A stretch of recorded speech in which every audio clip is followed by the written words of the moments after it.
It's so quiet in here. There's not a sound to be heard. Sorry, Luke. I can't give credit. Must be very careful, though, Luke. The puzzle we just dealt with is not necessarily the only one in place here.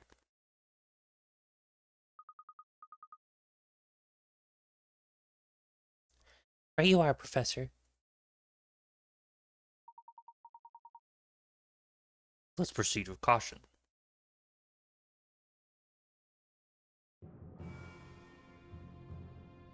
Where are we? Hold on. Okay. There, hint coin.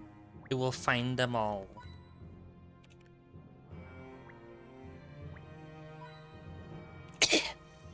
Sorry, I'm dying of the death. Give me a moment. And we're back.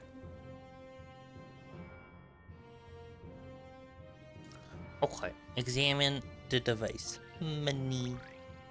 Your headphones finally connected? Whoa. Is this what I think it is? It looks like a lift. Indeed it does. It looks a lot like the kind of lift we are all well acquainted. But we haven't seen anything else like this since we arrived in Labyrinthia. Yes, quite. In truth, I didn't think machinery of this sort existed here. I wonder what it's using as a source of power. Well, since there seems to be no other way up, does that mean we get to ride it? Indeed, that would seem the most logical course of action. I must say, I find the presence of such a device most intriguing. But we can't stand around pondering such things now. There will be time for that later. Onwards and upwards, my boy. My boy! Alright then, let's go. I know I keep saying this, Luke, but bear in mind that we must proceed with caution. I'm with you on that one, Professor.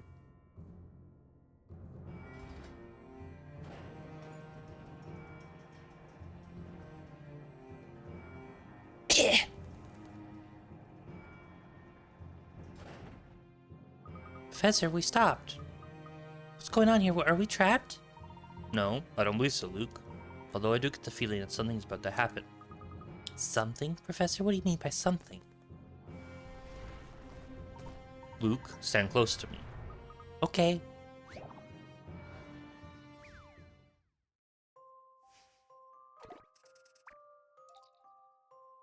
Tower Teller.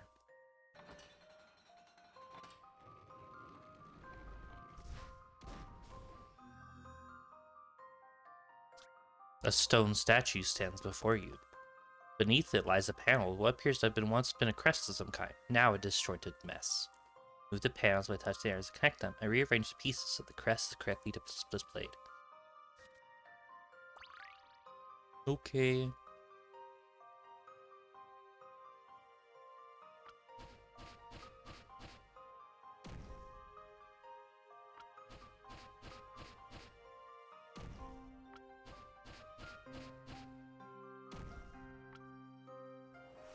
That was a guess.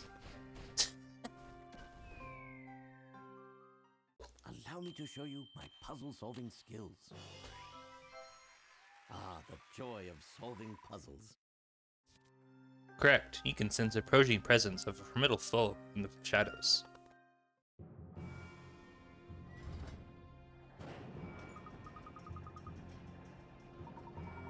The seamless entire lift is in itself another puzzle put in place to protect what our secrets lie ahead. I don't believe we're in the clear just yet. This may take a while.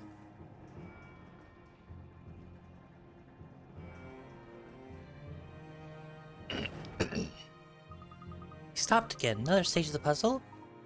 Indeed, that would appear to be the case. I'll take on this one, Professor. Alright, but don't overexert yourself. We'll need to work together to solve the rest of this puzzle. Roger that.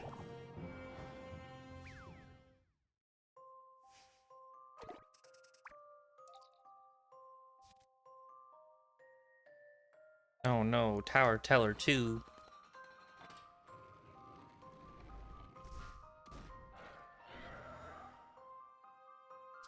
Stone statue stands before you. Yeah, no. It says it's good.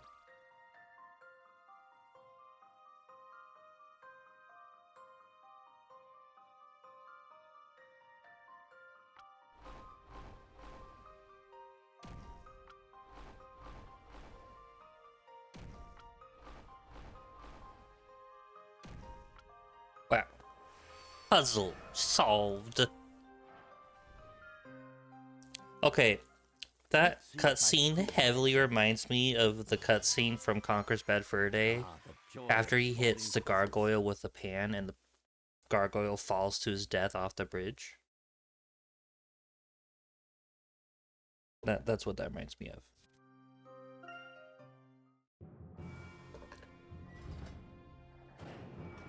I did it, Professor. You certainly did. Well done, Luke. We're still not there yet, are we? Just how far is this lift gonna take us? Well, judging by all the stages thus far, whoever put this puzzle in place is surely keen we don't reach the top very easily. We still can't afford to let our guard down.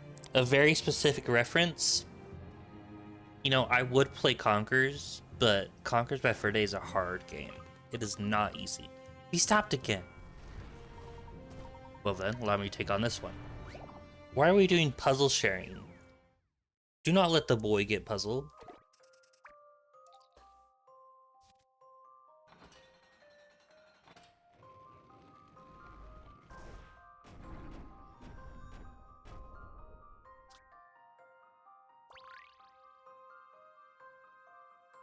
What do you mean 6?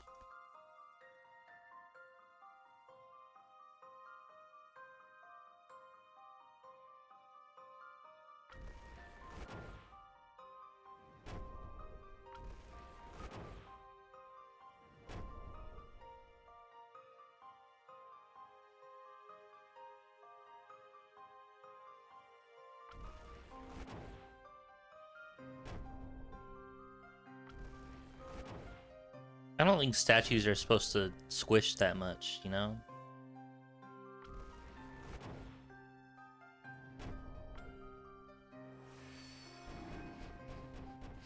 Oh, there he goes. There goes the gargoyle again. Let's see if I've proven myself. Anyone have a frying pan You handy? should expect no less from a gentleman.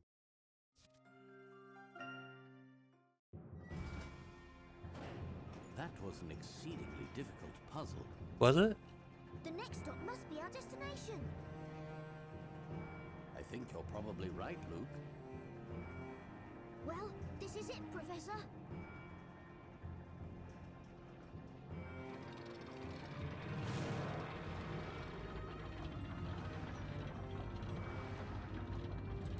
Frying pans? Who knew? It seems we have arrived at last.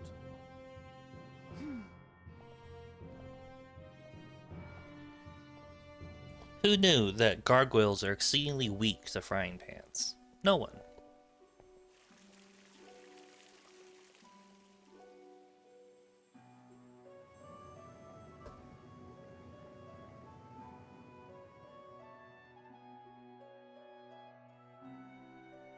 Hit me with a frying pan, you won't. Bet.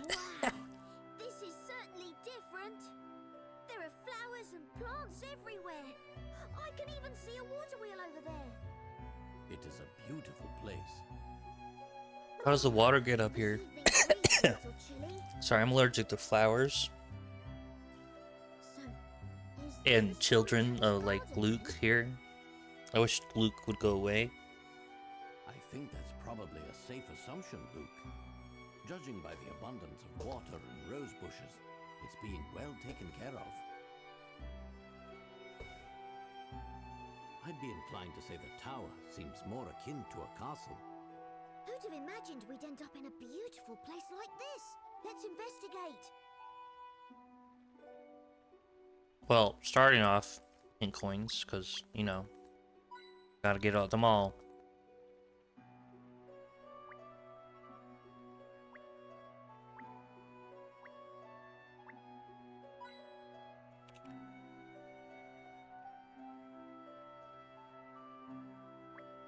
Where's the other one?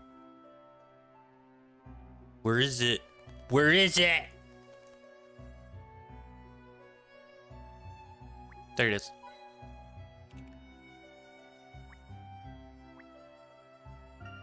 Amazingly, it appears the structure recently adorned with flowers and kept in rather good repair. I bet the Spellsher must have had quite the uncomfortable life back when she used to live here. Oh yeah, that's right, the Spell used to live here. That's right.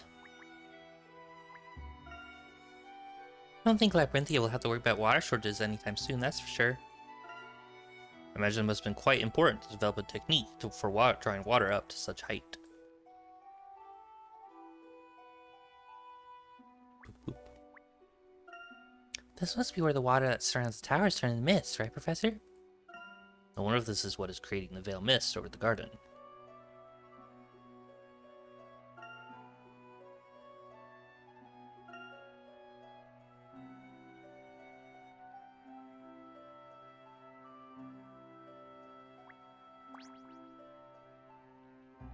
This building is really something else. I guess this part must be the storyteller's house? Espella must have lived here when she was younger. Yes, indeed. This must have been her family home. Her family? I wonder if she had any plans to ever come back here. No matter where she goes, or what she does, family is family. This will always be her home. I'd say it's highly likely that she would wish to come back here someday. Suppose so, even if her family's only just the two of them. The relationship between Espella and her father may well prove to be an important clue. Yes, I was thinking the same thing. Huh? What's the matter, Luke? It's nothing. I'm probably seeing things, but for a moment there, I thought I saw something moving at the top of the tower. Sorry, it must have just been my imagination. Let's go inside, Professor. Child's room? No! I hate children!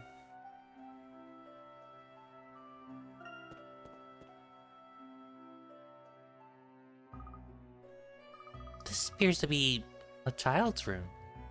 It certainly looks that way. From its condition, I'd say it hasn't been used for some time. Presumably, it was used by Espella as a child. Right. So this is where Espella grew up. Something pretty big must have happened to make her leave home so young. I wonder how Espella and the storyteller used to get on together. Espella is a young lady of strong conviction and a kind heart. I'm certain that's because she grew up with a fine home environment. In other words, I'm sure she and her father must have spent some quality time here together. Yeah, I have a feeling you're right about that. For Espella, this place must be full of precious memories. I almost feel like we're intruding coming here like this. Luke, we have no choice if we wish to save Espella. Yeah, I suppose that's true. When you put it like that, I guess she wouldn't mind even if she knew.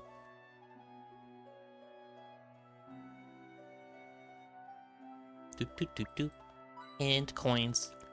Also, this room kind of looks more like half-assed and put together than literally all the other places we've been. Because it doesn't look like it's drawn to the same style of everything else. Yellow and purple pillow.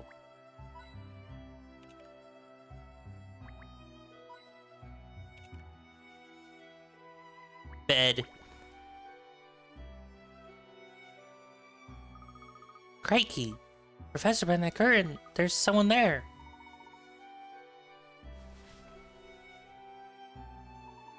The mysterious figure turned out to be...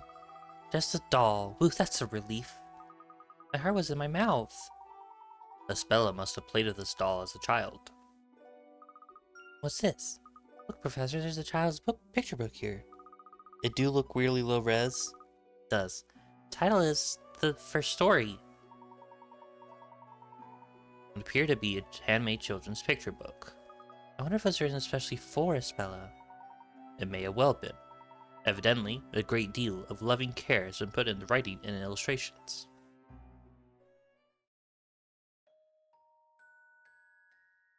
There was a bad witch in the town. All the carrots in the field disappeared, and all the money to bank was turned into pumpkins. The people of the town had to put up with all kinds of mischief from the witch. They didn't know what to do. Then one day, a brave young girl appeared and said to the townsfolk, "When the witch uses witchcraft, she always uses a big stick, doesn't she? So if we take away her stick, we'll be able to stop her." After hearing this, the people of the town set a trap for the witch and managed to capture her. At her trial, the bad witch said this to the people. "Even now, the legendary great witch Bezella is living here in this town. Bezella is the queen of all the witches. She is the one who gives us witches life." based witch, to be honest. The townsfolk punished the witch, and peace was restored to the town once more. To this day, Bazelle is still hiding somewhere in the town. But the brave townsfolk will not be beaten by the bad witches.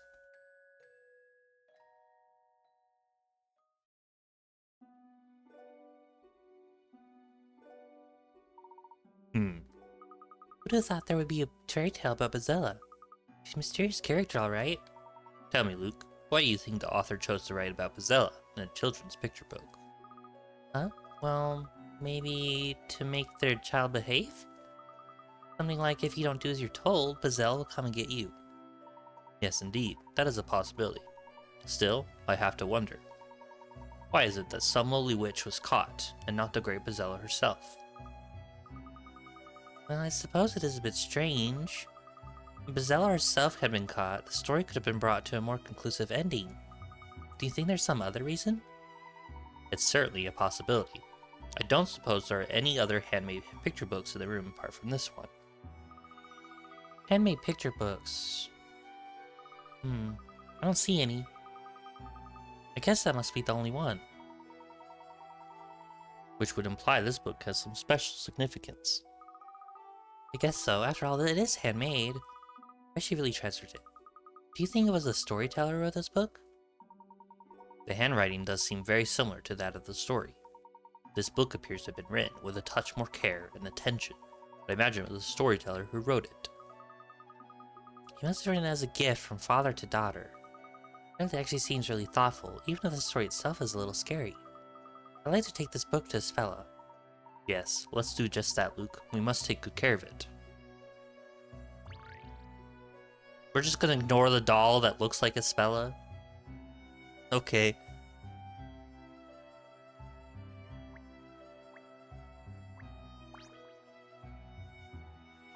I believe we've seen all there is to see here.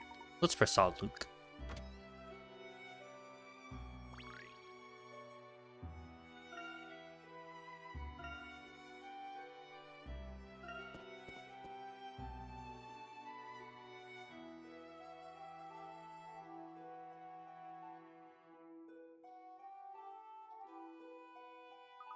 What do you make of this room, Professor? It's not very tidy. This appears to be the very top room of the tower. The parchment lying on the floor here seems very similar to the type on which the storyteller writes his stories. I think we can say with some certainty that this is the storyteller's room. Well, this is the storyteller's room. I was imagining something a bit grander, like a throne room with all kinds of posh decorations. While I agree that it's a little eccentric, it's unmistakably the study of an author. He probably spent all his time in here, continuously writing these stories. Like these ones. Remember when you were a gold statue and died? The stories? I wonder what Spell thought of it all. Her father writing stories for all the townsfolk, I mean. I wonder if she looked forward to seeing the new stories completed. Or if she... The stories were probably a little bit too mature in content for a young child. I don't imagine the storyteller would have shown Miss Bella many of them. In that case, surely she can't have had many opportunities to even talk to her father, given how busy he was. Okay, I guess that means she was pretty lonely. Must have been hard for her, even knowing how important those stories are for the people of the town. But I don't think it's right. No child should be unable to talk with their father. I absolutely agree, Luke. I believe it will be important to the upcoming trial to have an understanding of Spell's feelings toward her father. Professor? Knowing you, Luke, I'm sure you must have a lot of things on your mind at the moment. So if there's anything at all that you want to talk about, you will tell me, won't you? Of course I will, Professor. I'm always ready to listen, Luke. Now then, shall we start investigating this room? Yeah, but have you considered hint coins?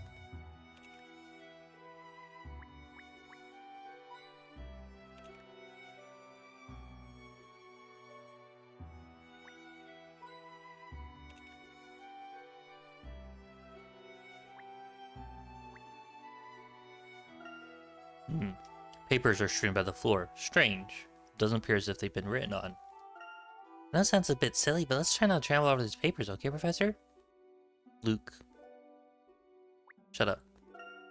From the looks of this room, it appears the storyteller is quite the talented artist. Something about this room really makes it feel a lot like the professor's study. I feel like Herschel would get offended from that, to be honest. Well, there sure is quite a bit of light coming through that stained glass window, huh? Isn't it nighttime? Why is there so much light?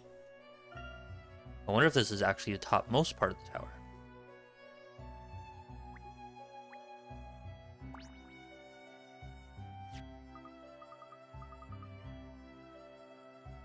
Oh, content warning for you bites if you were here.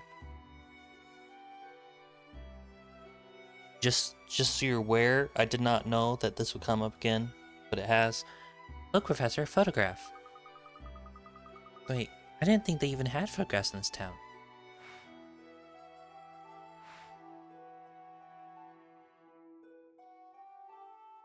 Indeed, it's not the kind of thing one would expect to find here.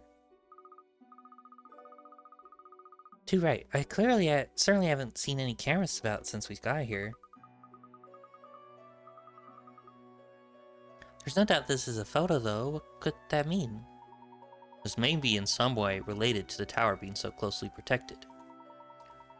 What do you see in the photograph, Luke? They're two children, both young girls. This isn't the content warning, but it's coming up. The photo looks quite old, doesn't it? I wonder who they are. Oh, I wonder who they are. Well, one of them is surely a Spella. There can be a little doubt about that. Hey, you're right. And look at that pendant. It's the same one Bella always wears. The fact that she's continued to wear it, even ever since, shows just how important that pendant must be to her. What about this other girl? Do you think she's a friend of Spella's? Indeed. I'd wager the two of them were rather close friends at that. They do look pretty chummy, alright. See, they even have the same pendant.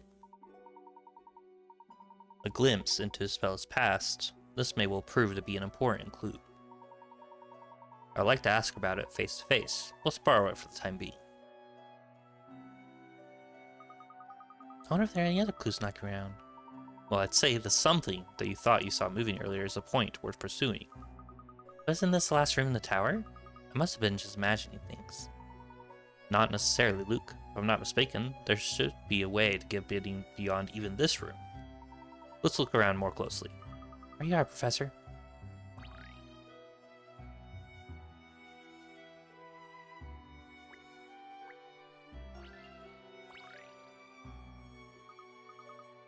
This is... What is it, Luke? This letter on top of the piano. This was evidence during that trial.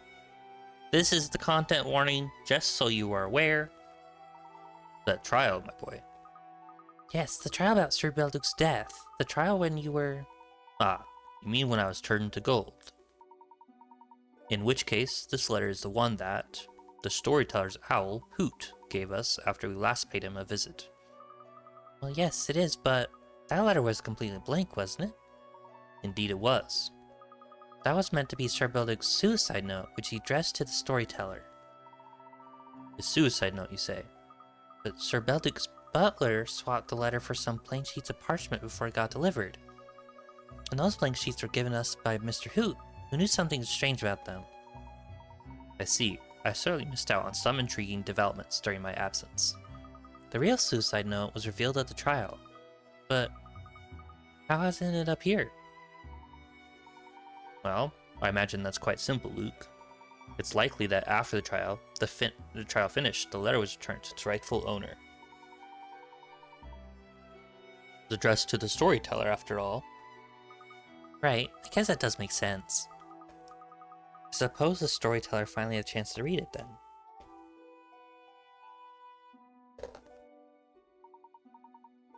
Yes, in fact, it would be reasonable to assume that he most likely did so very recently, perhaps even today, while sitting at the piano. What on earth was going through his mind here before that final parade? There's something we're not seeing here. We need to investigate this closely, Luke. What could it be? Surely it's not a trap of some kind. It's unlikely a trap would be so obvious. Just a moment. There's some kind of puzzle in this piano.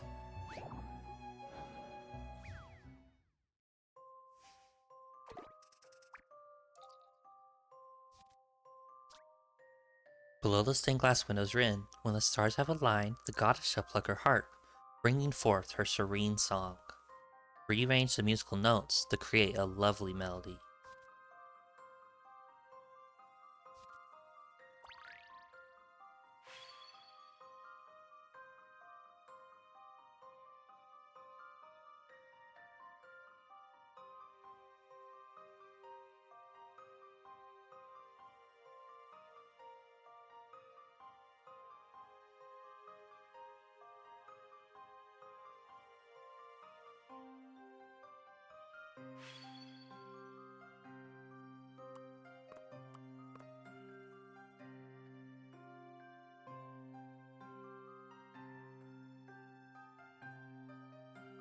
I think this is where I actually lost points, because this is kind of hard to do.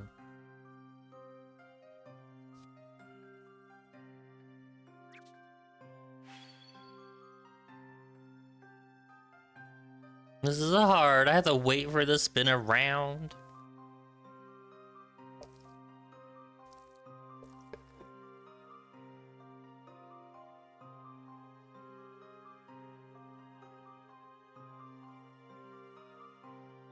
Okay, first note is second line.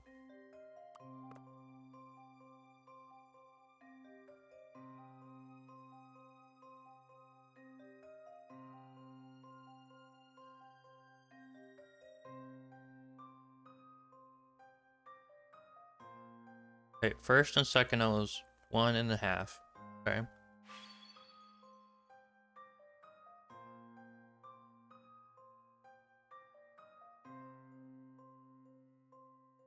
The solution for this puzzle on this website is badly formatted and does not work because it's in text and no one provided a picture of it.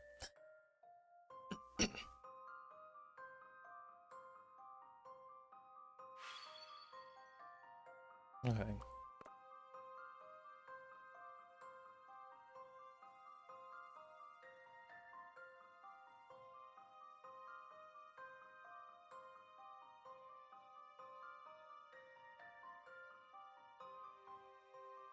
Alright, so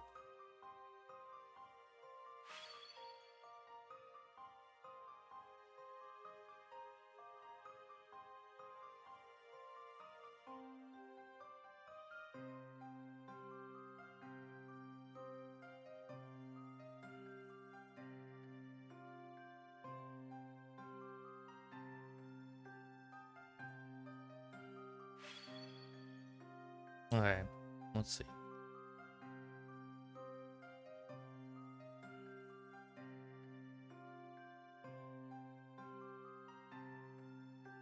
I think these note 3 and 5 are on the same height.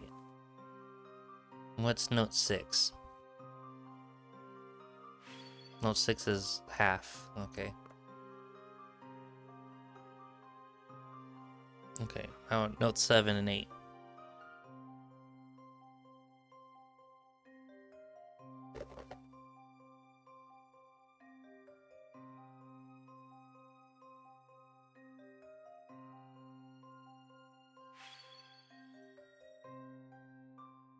Try that. Allow me to show you my puzzle-solving skills. How was it go? Hooray! That was indeed an intriguing puzzle. We did it.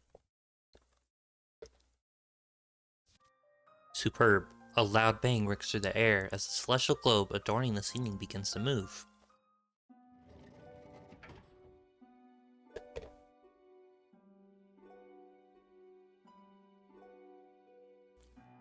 Look, Professor! A stairway just appeared. Could there be another room above this one? I have a feeling that the rooftop we saw from the garden continues above here. Oh, I can see what you mean, Professor. It's really dark in here, but moonlight seems to be coming in from up above. Well, there's no turning back now. The answer to the biggest mystery of all is surely waiting for us ahead. I think so too, Professor. I wonder what on earth it could be. The next step in the storyteller's story, if I'm not mistaken. The next step? But the story has already finished, hasn't it? Not yet, Luke. It's still a little too soon for the ending.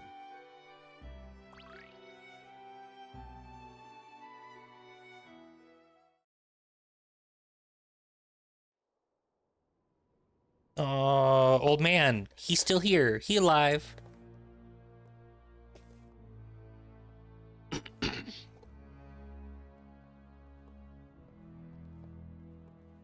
had a feeling that you, of all people, would make it this far. It's you!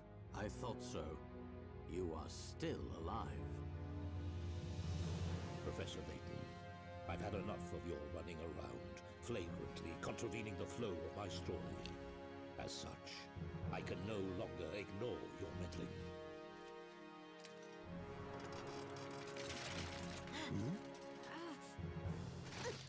Professor!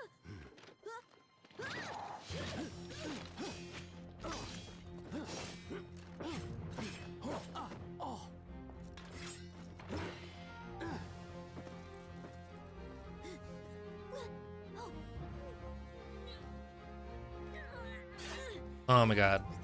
Luke, no way Luke got that two-hand sword or whatever out of that rock. Thank you, my boy.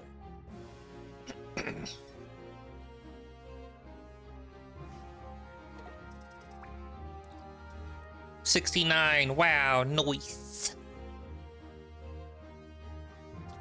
All the storyteller writes is destined to come true. Your opponent's attacks are no exception. Memorize the storyteller's tale and deflect your opponent's predetermined moves.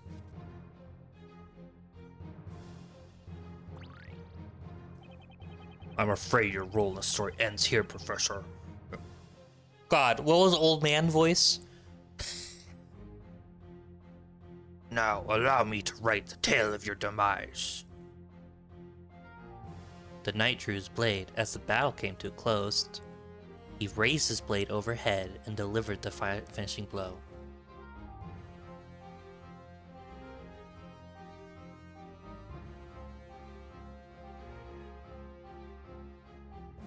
Old man rude for faking his death? Yeah.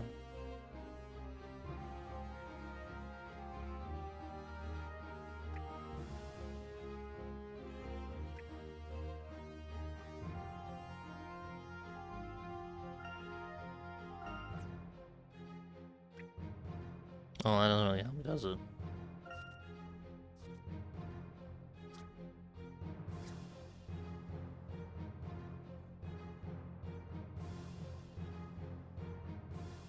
Lane, you're about to be stabbed to death. This reminds me of a puzzle.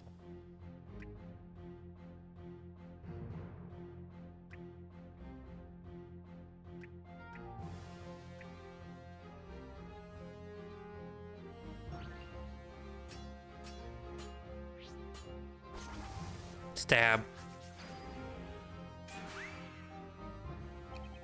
Well played, Professor. But how will you fare in this tragic tale?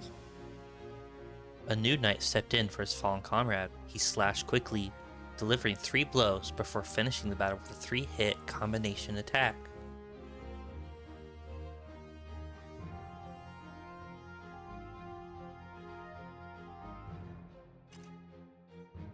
Oh no.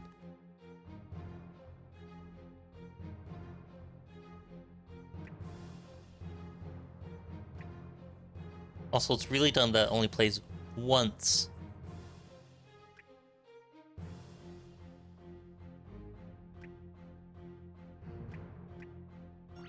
I was looking at a solution, I don't want to guess.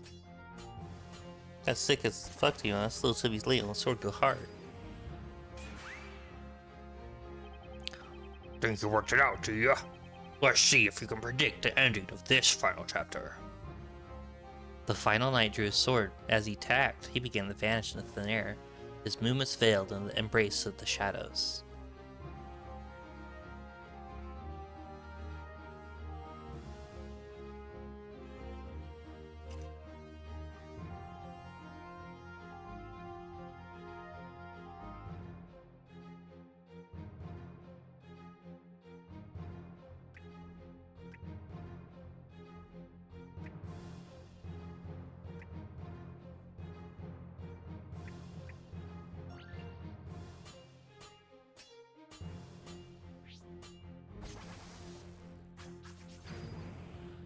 Stab.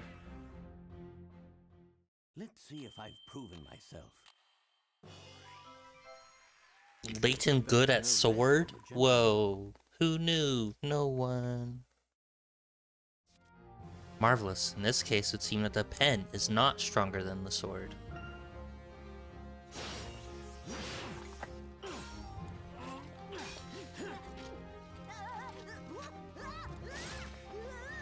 Why are they sparking? Are they robot? They robot. I knew it. Professor, behind you!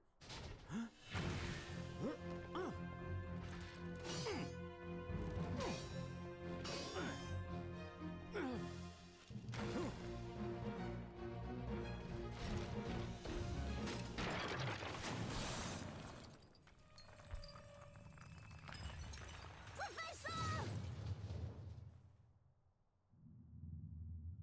Oh, Professor dead again. Professor!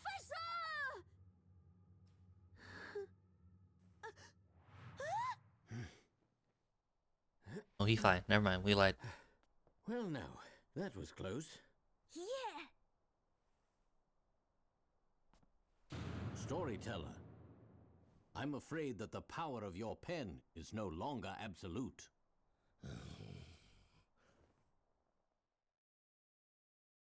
Oh, we're not under London, Charlie. Never failed But to yes, impress me, magic Professor robots. Layton. Just tell me one thing. What exactly are you trying to achieve? You could say, I'm trying to lift the veil that hangs over the town. If that is indeed the case, the answer lies in the final story. This very evening, the great witch Bazella will be tried, and all stories will end. You should take your place in the gallery and observe the final trial. Permit me, if I may, to ask you a question, Mr. Storyteller. Why is it that you are here? What? You too should be watching in the gallery, watching as your twisted story unfolds. My twisted story? What do you mean by that? You must surely be aware that your story has already become twisted. Take our arrival in this town, for instance. Not to mention our being here at this very moment. Neither of these things could have happened in the story you wrote. In other words, what I'm saying is that you are no longer the weaver of the tale. You think he knows his daughter's under trial? It is as you say. The story I crafted has indeed been twisted and proportioned by someone else's actions. I'm not surprised that you realized it seems nothing passes by those sharp eyes unnoticed. That is exactly why I decided to write the grand finale. To prevent any further distortion. Do you mean to suggest that by ending the story, you could return this town to its original state? To its original state, you say? I'm afraid that is not the case. The entire truth behind Labyrinthia is sealed by a single spell. That's right, the final spell. The final spell, you say? When that spell is invoked, Labyrinthia's true form will become clear to all. What kind of spell is that? It is a spell that has always been hidden within plain view. What's that supposed to mean? Essentially, the final spell is concealed at the start. The final spell's concealed at the start? What on earth are you talking about? Ugh. I thought you two took upon yourselves on River of Mysteries, do you not? Do what you will with it. Very well. Now then, I believe there's just one thing that you may wish to hear from me. And what would that be? Firstly, what would you say if I told you that this twisting of your story is leading towards a grand finale quite different to the one you had planned? What do you mean? This evening, you supposedly gave up your life to the Great Witch Bazella, did you not? As a result, the person thought to be Bazella is being tried in court at this very moment. Now, if you permit me to ask, do you happen to know the name of the accused? Naturally, I wrote the name myself. There can be no question. Of course, the name of the accused is... Aspella Cantabella. What are you saying? You mean my Aspella is... Yes, The accused at this evening's trial is none other than Espella Cantabella. That can't be. That's preposterous. This is your doing. What have you done, Layton? You ask me what I've done, Mr. Storyteller. I am but a solver of puzzles and mysteries. I do not concern myself with scheming.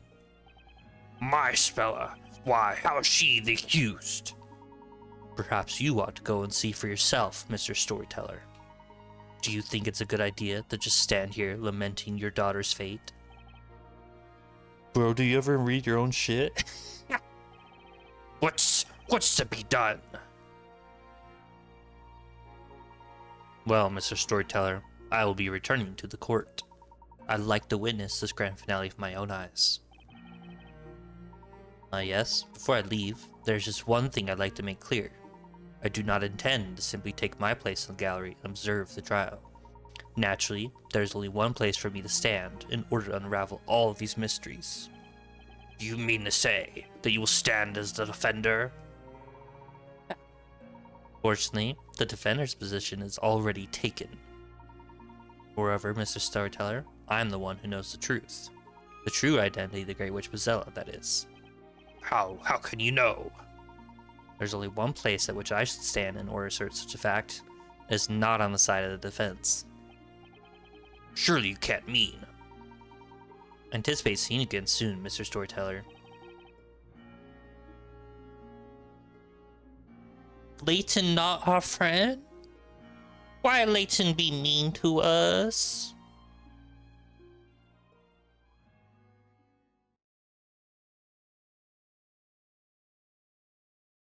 Here, we'll start recording here.